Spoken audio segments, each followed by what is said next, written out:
The girl accidentally fell asleep while swimming. When she was awakened by a sudden light rain, she suddenly realized with horror that the pool, which had been full of water, was now, for some reason, nearly empty. Sha stared in disbelief at the scene before her. She first estimated the height of the pool wall, then began looking around for a way to escape. Just then, she spotted the dog that had come with her. But what could a single dog possibly do?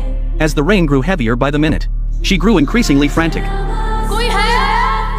The only sound in the entire house was the girl's screams, echoing around her again and again. Seeing that no one was answering her cries, she reluctantly made her way to a rusty ladder, only to discover, to her despair, that she couldn't reach it at all. Just then, a cell phone on the shore suddenly rang. This reminded Sha that she could use her phone to save herself, so she quickly grabbed her bath towel and jacket, bit down on them to tie a tight knot, then attached her favorite high-end headphones to the other end. After gathering her strength, she began swinging it upward with all her might, but after multiple attempts, she still couldn't manage to fling it to the shore.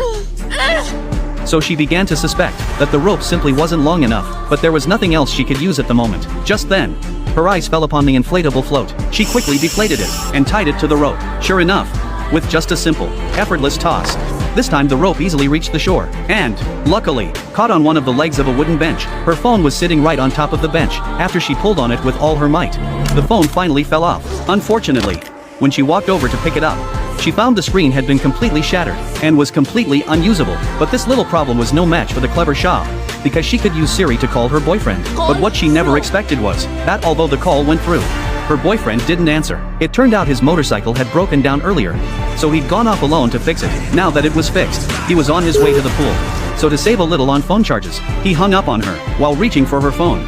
Most of the stool's support had been lifted off the ground, but Sha didn't notice a thing. Just as she kept trying to make the call, the stool suddenly fell from above, and, as if on cue, landed right on her. 10 minutes later, her boyfriend arrived at the nearly abandoned swimming pool. He looked around but didn't see his girlfriend, so he instinctively assumed she had left early. Just as he was about to leave, he suddenly noticed a small dog by the pool. He walked further inside, and spotted Sha's bag on the ground. When he looked down at the bottom of the pool, he was startled to find his girlfriend lying motionless on the floor. He called out to her several times, but she didn't respond at all. The pool attendants were nowhere to be found. The most urgent task was to wake her up quickly. He saw a ladder nearby. Just as he was about to go get it, he realized it was securely locked in place. Then he spotted a bottle of water lying on the ground. He quickly came up with a plan. He ran over to pick up the water, and made his way to the nearest ladder. Holding onto the ladder, he poured the water over his girlfriend's face with all his might. But even after several attempts, she still didn't stir.